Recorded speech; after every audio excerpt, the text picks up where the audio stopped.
站住！怎么这么晚回来呀？干嘛去了？跑吧。身上那么脏，没有酒味儿，这个点儿了，应该没有地方让你换衣服吧？很显然，你没有去泡吧？说吧，为什么故意气你老爸呀？你谁呀？你的代理律师任天宇。律师？别装的你好像有多厉害的样子，不过就是来赚钱的而已。那我得谢谢你，给了我这次赚钱的机会啊。想赚律师费，就帮我搞定这个案子。哎，怎么说话呢？一点礼貌都没有。这孩子让我给惯坏。没事。任律师，你看这案子有把握吗？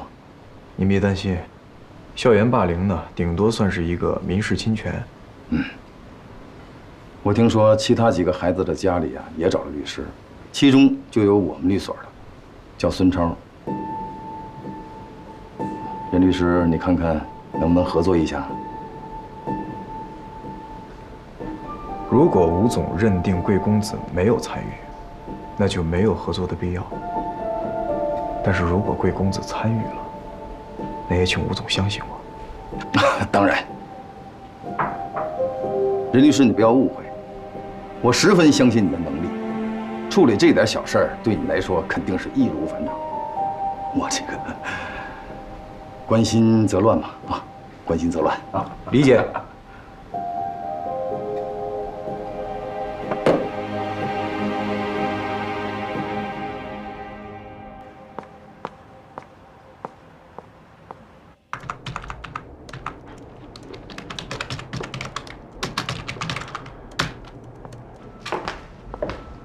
夏文静，今天这么早啊？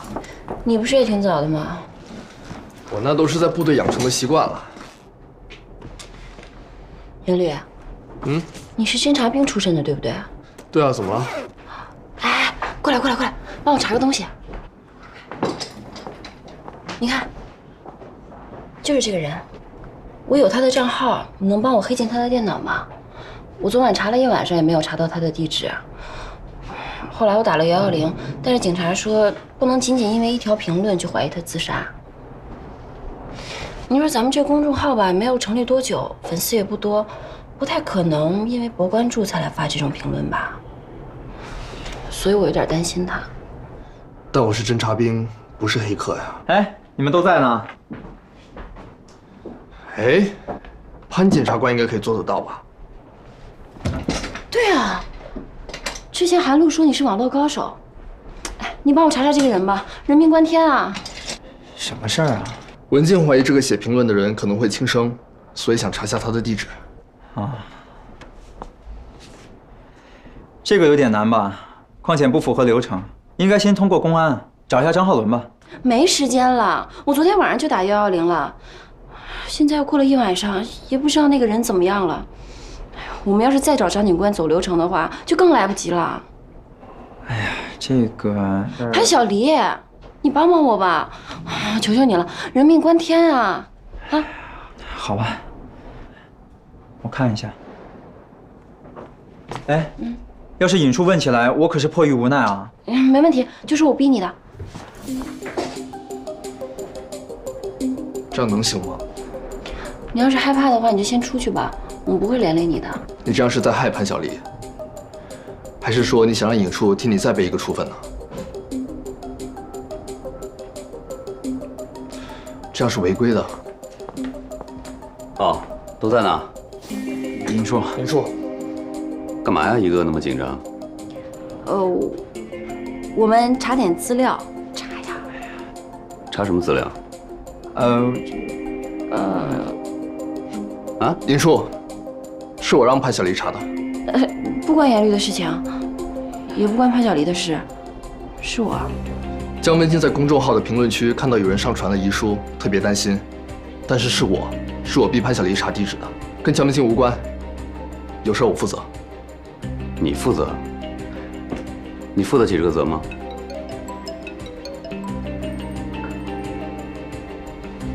喂，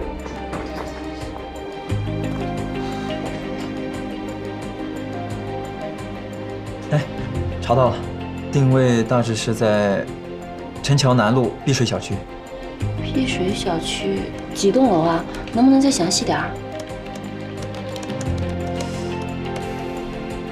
查不到了。6号楼302，昨晚有个孩子坠楼了。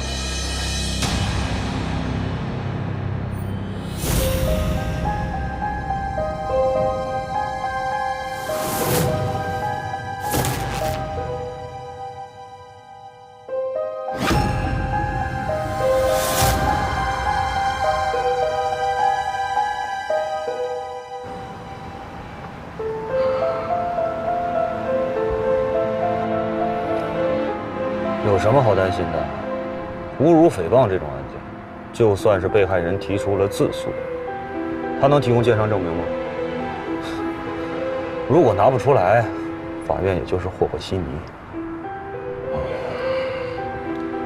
待会儿到了王朝元家，咱们该赔礼道歉就赔礼道歉，什么都不重要。拿到谅解书之后，你们爱怎么样就怎么样，知道吗？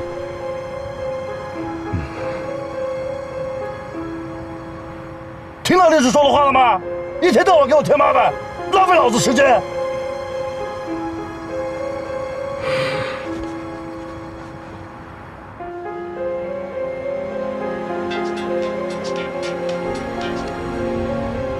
王朝元死了。怎么死的？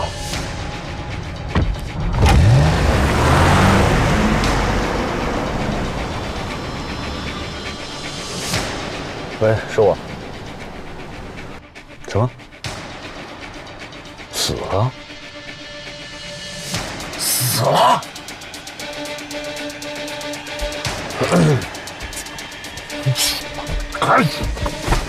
看来现在拿到谅解书是不太可能了。这案子送检察院，只能打无罪。无罪？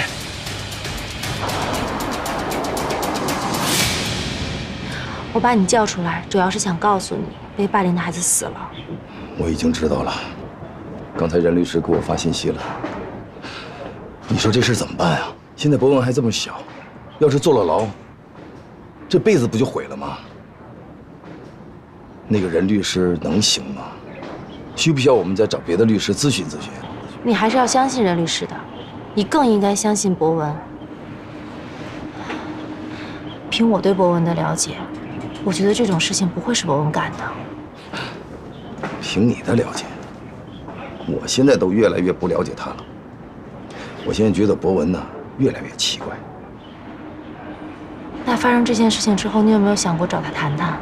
我也想跟他聊啊，可是他一回家，理都不理你，直接回到自己房间。你一跟他说话，他一副不耐烦的样子。你再多说两句，人家直接摔门就走了。我也给他打过电话，他的确是不接，微信也不回。别说你了，我的电话信息他都不回。这孩子现在太不懂事了，也怪我，从小把他给惯坏了，现在是打不得骂不得。我是真的一点办法都没有了。你老说博文不听话、不懂事，但是他这个年纪正好是叛逆期，叛逆期的孩子哪个不这样啊？你要想真正解决问题，必须找到一个更好的能让他平稳度过叛逆期的方式。你说我天天这么忙，我哪有时间考虑这些事儿？这么多年了，都是我一个人照顾他，他要什么给什么，我生怕他受一点点委屈。我做这一切还不是为了他？为了照顾他的情绪，我牺牲了多少？可是作为父母，对孩子来讲，要什么给什么并不是全部，你更应该的是陪伴他，是关心他。我怎么不关心他了？那我问你啊，你知不知道博文的班主任叫什么名字？什么？那你知道他在班上最好的朋友是谁吗？你知不知道他有没有喜欢的女孩？有没有女孩喜欢他？你又知不知道他上一次在班里考多少分多少名？是，我承认，他妈和我离婚以后，我对他的关心确实不够。不过你说我一个大男人，怎么能考虑那么细腻的东西呢？的确也是为难你们这些大男人了。你怎么不让他去跟他妈妈呀？我也想啊，可是人家不想要。博文这孩子可怜啊，其实我挺理解他的。博文根本不是秉性不好，他做这些事情只是想吸引你这个根本不关注他的父亲的注意力而已，就好像小的时候的我。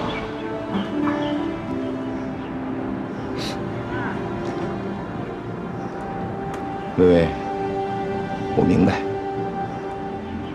会好的，一切都会好的。你爸早晚有一天会明白你的心。人都有老的那一天。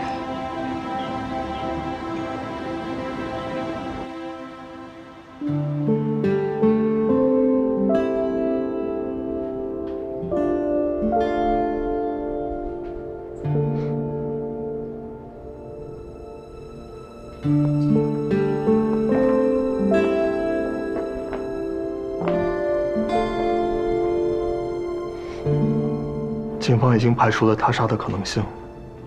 张警官也在他家里发现了遗书，内容跟你在评论里看到的一致，地址也跟潘晓丽查到的吻合，应该就是那个孩子了。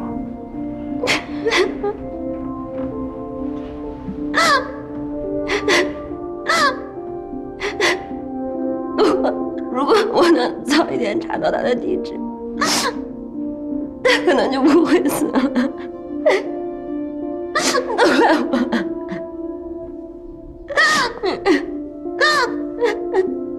都怪我。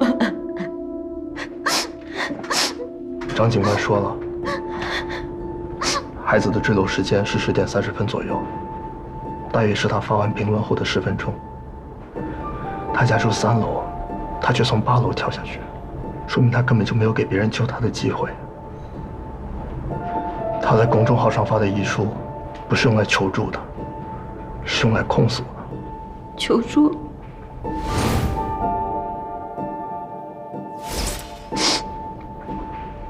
他什么时间跳楼的？10点30分。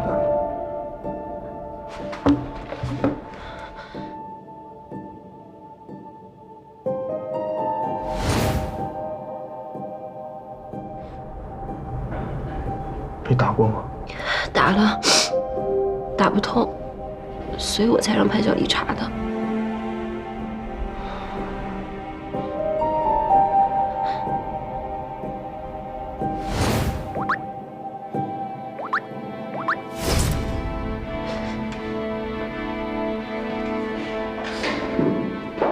不对，他求助过。求助过谁？什么时候？求助过我。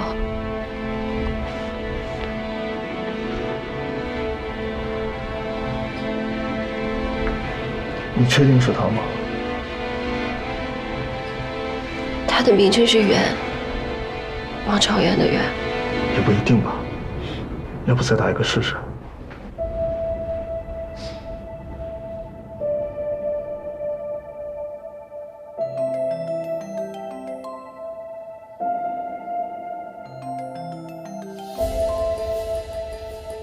是找王朝元吧？我是他叔叔。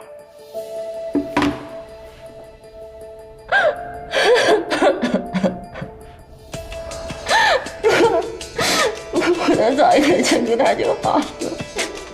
我真的没想到他已经走投无路了。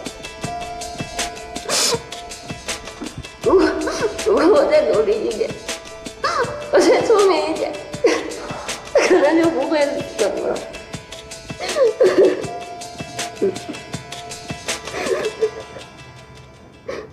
你别太自责，他的自杀不是你造成的，案件的具体原因还在调查，但是死者生前好像遭受过校园霸凌，他的父亲还去法院自诉过，告对方侮辱罪，只是审查结果还没出来，就发生了这事。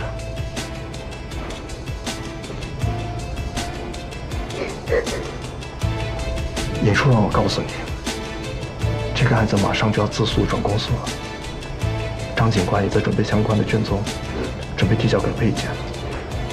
如果你是真想帮这孩子，就打起精神来，准备一下吧。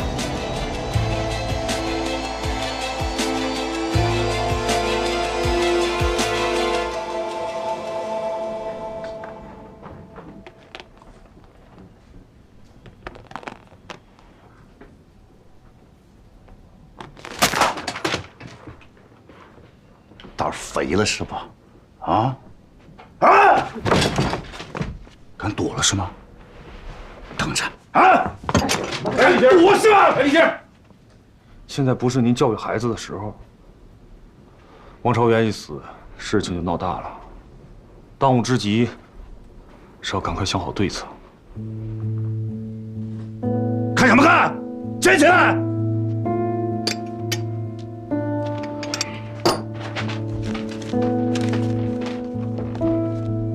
孙律师，你说的非常对。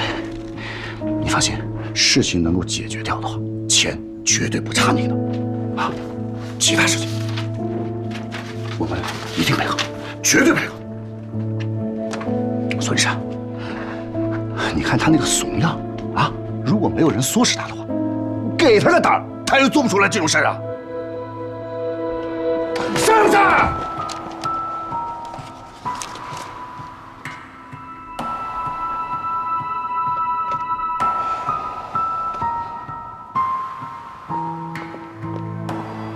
把每个人负责这个案件的进展情况报告一下，我们来个信息汇总。小金，你先说。好，校园暴力，被害人父亲报案，但因为暂时做不出伤情鉴定，所以公安那边不能立案。结果被害方自诉到法院告侮辱罪，还没到审结，被害人自杀了。这样一来，案件就转变成了公诉案件，所以需要公安机关立案侦查，已经在走程序，很快就会到我们部门审查逮捕，之后就审查起诉。这件事儿一定会引起不小的社会舆论。为了顺利的推进诉讼，公安局现在邀请我们介入侦查。从法院转过来的资料来看，这起案件的加害方共涉及到7个未成年人，其中最大的一个17岁，5个16岁，还有一个15岁。他们和王朝元是同一个学校的。据被害方家属反映，这几个孩子经常严重殴打并羞辱王朝元，导致了王朝元出现了抑郁的状态。就在昨晚，王朝元写下遗书，跳楼自杀了。你们最后一次见到王朝元是什么情况？几个人？都发生了什么？我们最后一次在楼道里见着王朝元，我们就闹了闹，闹着闹着就推搡了起来。几个人？7个。都发生了什么？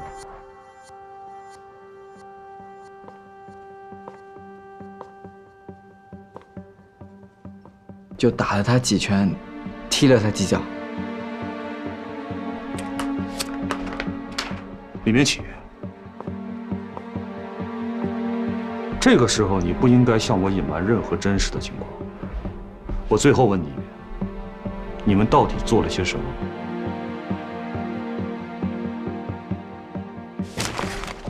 说呀，说啊，说呀！还在律师面前吵好头是不是？这什么眼神？啊！李先生，你这样我都没办法继续工作了。你现在打孩子能解决什么？不打断你了，孙律师。好好配合律师。啊！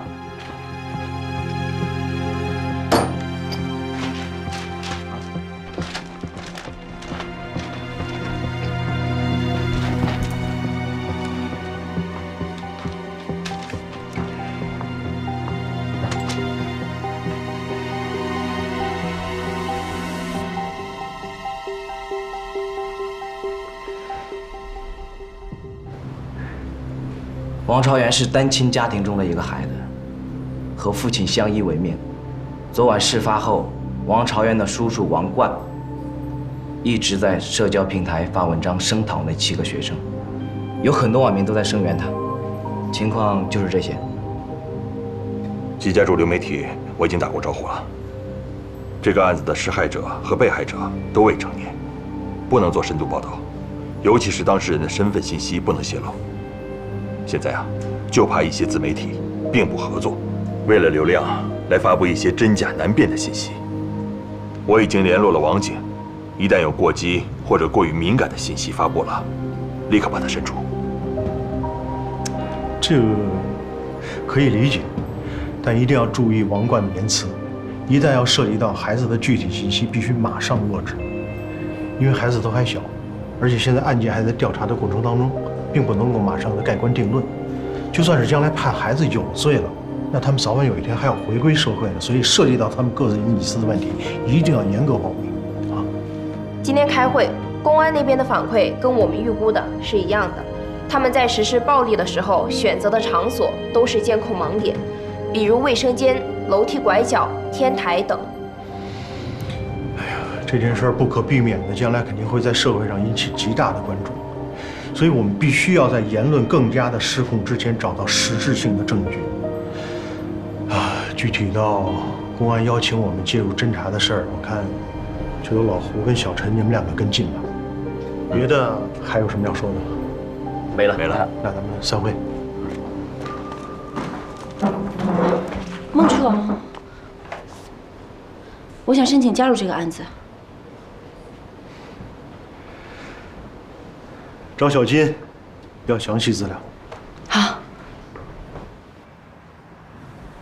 我最后问你，你们到底做了些什么？我们最后打完他，还拿水往他头上浇，浇了他一身。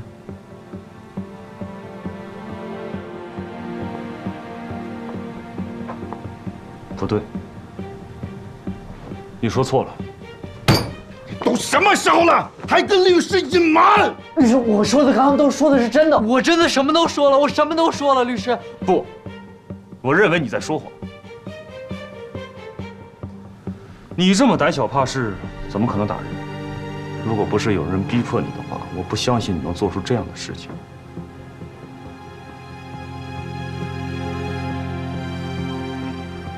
对，你就是被逼的。所以才围住了王朝元，但你根本没敢动手，是这样吗？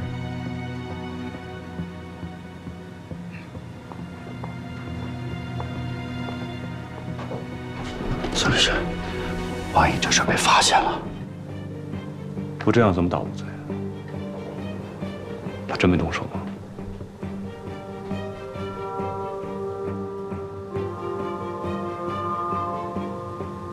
李明贤。我问你，是不是跟律师说的那样？是这样吗？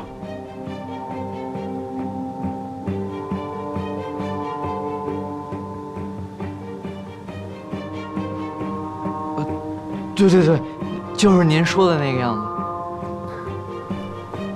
好，那告诉我，是谁逼你这样做？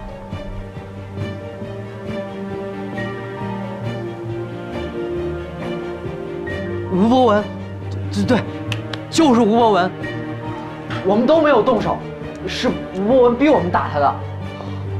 我们跟王朝元都不是一个班的，只有吴博文跟王朝元是一个年级一个班，我们是高3，他是高2。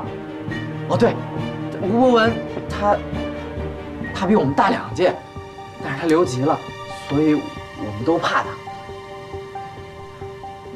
所以我们是迫不得已。我们是被逼迫的。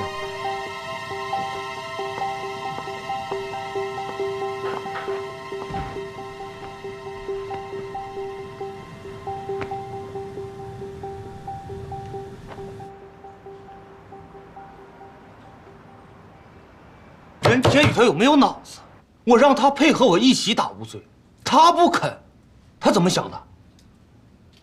我们应该站在同一条战线上，不然很难保证吴伯文和李明启都是无罪啊。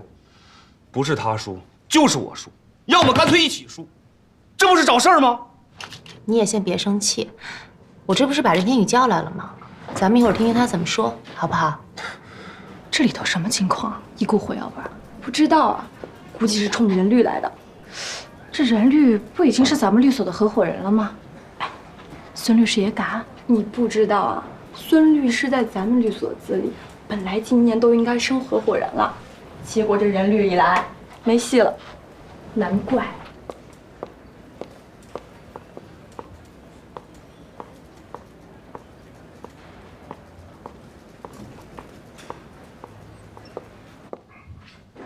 刘律，坐。你应该也知道我把你叫来的原因吧？哈，我知道，但是孙律师怎么跟个小学生似的，还告老师呢？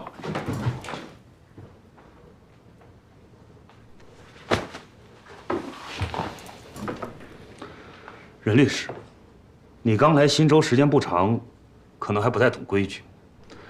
我们在同一个律所，为有利益冲突的当事人吴博文和李明启辩护，律所是要受到处罚的。你考虑过这件事情给律所带来的影响吗？我给你捋一捋啊。我们两个代理的呢是同案犯，他们之间并没有任何的利益冲突，有冲突的是咱们两个人的辩护策略，对吧？说白了，大家都想搞无罪，但是我们的取证方法和取证内容不同。那我搞不清楚了，这样做对律所有什么影响呀？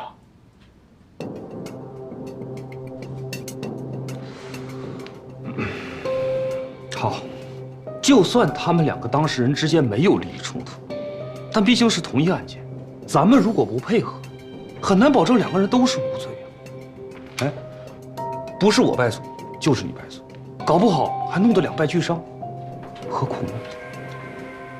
我败诉这件事，我还真没想过。孙律师，你得对自己有点信心呀。任天宇，你这话什么意思？不好意思啊，你可能误会我了。我的意思是说，你是不是害怕了？怕？我孙超当律师这么多年，还不知道什么叫怕。任律师，敢不敢打个赌？好啊，输了的人离开律所。那如果任律师输了呢？是不是把律所的股份交出来？也行。林总，要是没什么事儿，我先回去了。哦，对了，你这个西装有点紧。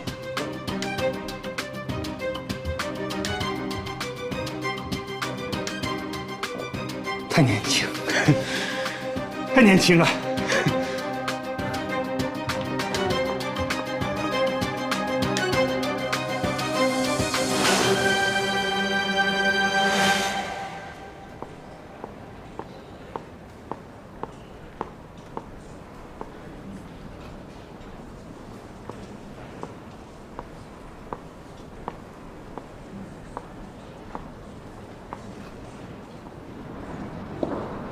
好大的胆子啊！你赌我俩谁赢了？谁允许的你这么儿戏？你当我这是什么地方？股份是你想让就让的。我还以为你乐见其成呢。你这话什么意思啊？借我之手赶走孙超，不就是你想要的结果吗？你怎么知道？他来找我的时候我就知道了。他串通了其他律师，想要串供。而你，是绝不允许手下的律师这么干的。这样做并不高明，很蠢。最重要的是，危险。既然任律师这么聪明，那你对自己的处境和面对的困难应该也很清楚吧？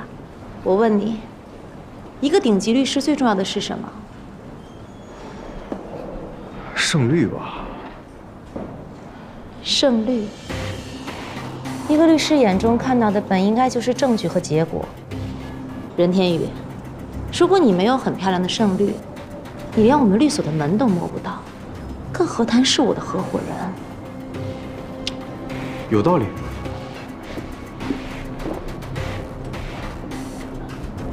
你都明白，但是就是不肯跟孙超合作，对吗？知道后果吗？输了的人，扫地出门。还要冒着风险？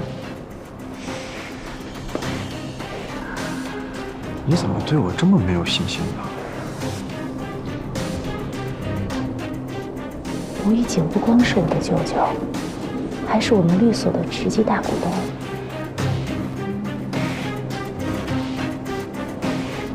这场官司你只能赢。那看来孙律师这次运气不太好。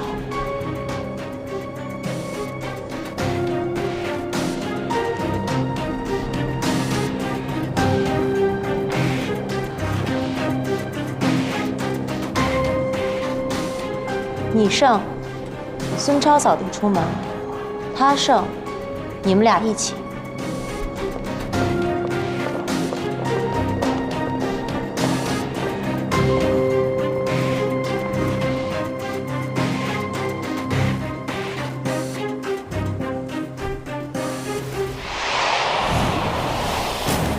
小张全名叫什么？叫张有信，他脸上有个疤。我刚才要跟你汇报的就是这个。这个人就是你让我调查的张有信，无印请的司机，心腹，一直在给赵德柱寄钱。无意起哄。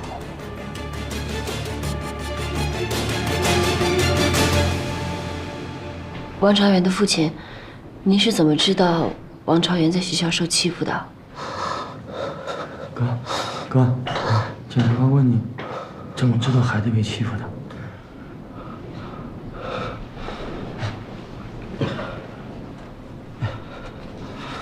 这是他的日记本。我上学期就觉得他有点不对劲，我们问他，他也不说。要不是看了这个日记，我们都不知道孩子在这里能被欺负成这样。你们是招学生的，你看你们都掉一些什么东西？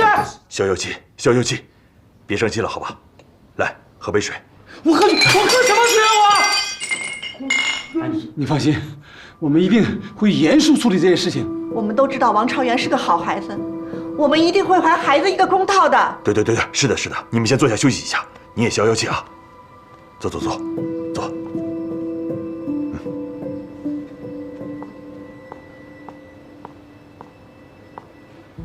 朝元爸爸，这是孩子的东西。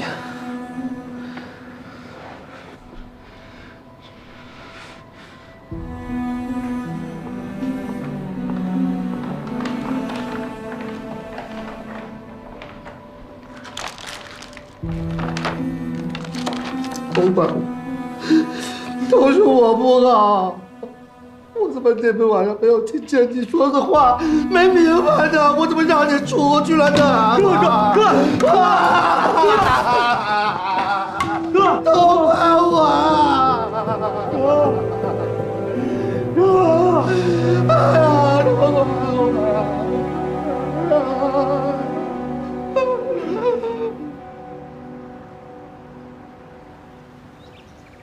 别太伤心，保重身体，我们一定会查清真相。您坐。你也坐。张老师，我问您几个问题。哎，您问吧。王朝元他之前学习成绩怎么样？他的成绩啊，算是中上等，但是这孩子呢，学习特别刻苦。哦，他平时喜欢跟哪几个同学玩啊？这孩子性格啊比较孤僻，平常呢也没看他跟谁走得特别近，也没看他跟哪个人说话特别多。哦，对了，他跟他的同桌钱青青说的话比较多。吴博文也是你们班的吧？是的，他是留级生，比较任性，还不服管，跟好多同学都打过架。他有没有欺负过王朝元？这个我倒没看到过，不过我听物理老师说过，他们俩有过矛盾。您说吴博文和王朝元打过架？在我的课堂上好像有那么一回。能具体讲讲吗？当时我在课堂上做实验，就听见下面有人在吵。等我回过头看的时候呢，又安静了。具体我也说不清楚。文静啊，咱们在正式询问前，先和孩子们沟通一下。好的。李明启，你说你没有想欺负王朝元？对，是他威胁我，我不敢惹他的。吴博文喜欢他们班花钱青青，但是王朝元成绩好，又是钱青青同桌，所以吴博文才看他不顺眼。他还让王朝元带钱给他，他就拿那个钱请我们吃饭。我不愿意跟吴博文玩，他太霸道了。但我要不跟他玩，不听他话，他就打我，我不敢。最后一次，吴博文让我们一起去打王朝元，我们几个只是把他围住了，我们没动手。吴博文他还拿水浇王朝元一身，我说这样不太好吧，他还瞪我。就这样，他们胡说八道，有本事找他们对质。哎，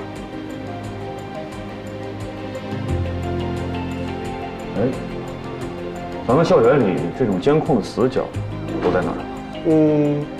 厕所、天台还有楼梯拐角处。好，谢谢啊。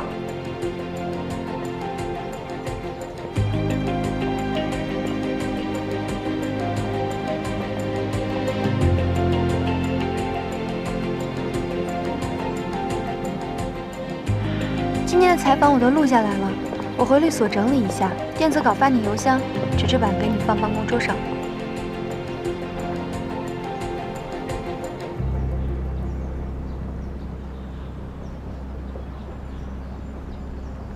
我先走了，回律所等你。好。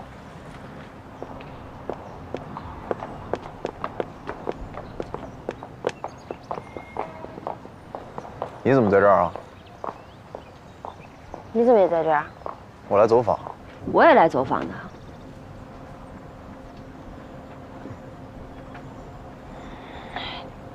你不会是接了校园霸凌案吧？这么说，咱们俩在处理同一个案子呀？我是吴博文的代理律师。代理律师？你如何为他辩护啊？你知不知道，因为他一个16岁的孩子跳楼自杀了？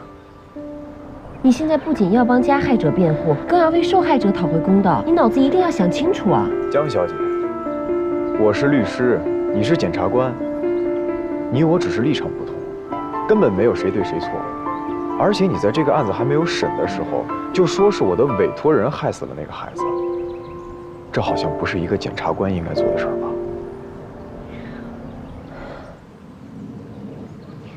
我看见你给钟颖钱，还说帮李奶奶见她儿子，你还送了我小金鱼，还什么呀？还以为你是个好律师，结果我就是自欺欺人，你就是那种为了钱不择手段的黑心律师。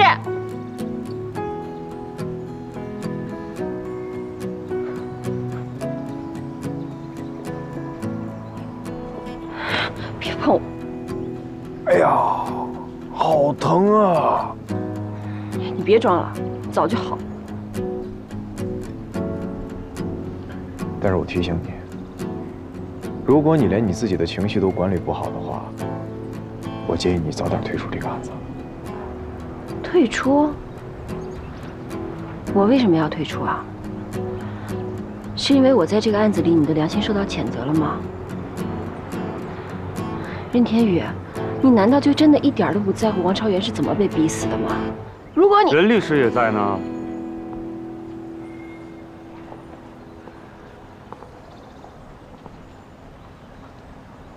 任律师，我之前找你合作你不肯，现在再来学校调查，还有用吗？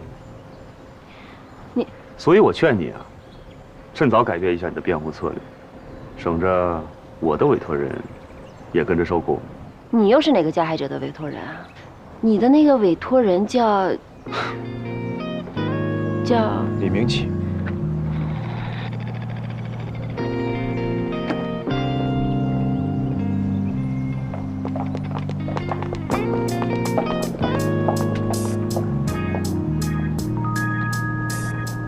怎么都这么冲？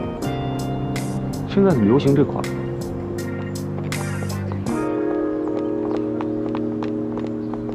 你是小程宇，用的很精准，但是我跟他不一样。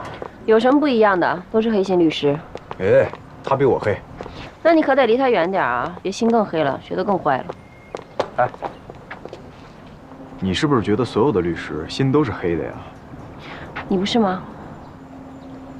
吴博文是恶霸，所以你觉得他校园暴力了王朝元，这是有罪推论。你是吴博文的辩护律师，所以你认为吴博文没有参加校园暴力，这叫预设立场。我预设立场。对，如果你见着了王朝元的爸爸，你就不会轻轻松松的跟我说这些。如果你见到情绪激动的家属就失去了理性的判断，那作为检察官，你确实会越来越不轻松。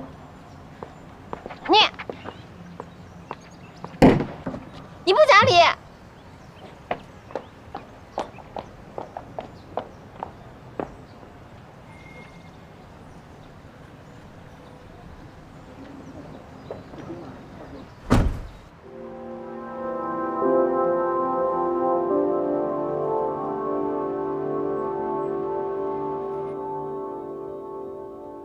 小雨，小雨，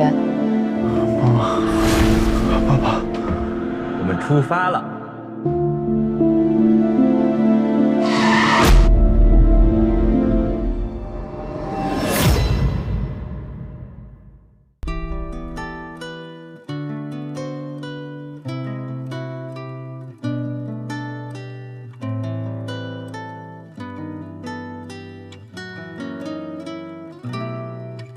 这还不算够，心跳声是我的伴奏，哪怕我已经被看透，哪怕我双手在颤抖，暗流涌动着真相被隐藏在漆黑如深夜的谷底。你是否愿意同行，穿越过沼泽丛林，再怎么深，会有着前行的灯。不管这天色多昏黄，会有个崭新的世界，黑暗不肆虐，就跟着我奔向这真相，不会松开手，不会松开手，不会松开手。看不清的谜，看不清该相信谁的心。那些孤独的夜晚，那些疯狂的时刻，看得清却摸不到的你，在追寻的出口，在崭新的世界等我。从来都不听大风吹，也不跟大流追，要做与人群背道而驰的战士，担子就让我来背，我为的是做该做的事。炙热的心不会被复制，对所有的不公都发出了警告，不幸的话是会成为名将。等着你出现，陪我走过这一切，去看这世界，看这世界。看不清的谜，看不清该相信谁的心。那些孤独的夜晚，那些疯狂的时刻，看得清却摸不到的你，在追寻的出口，在崭新的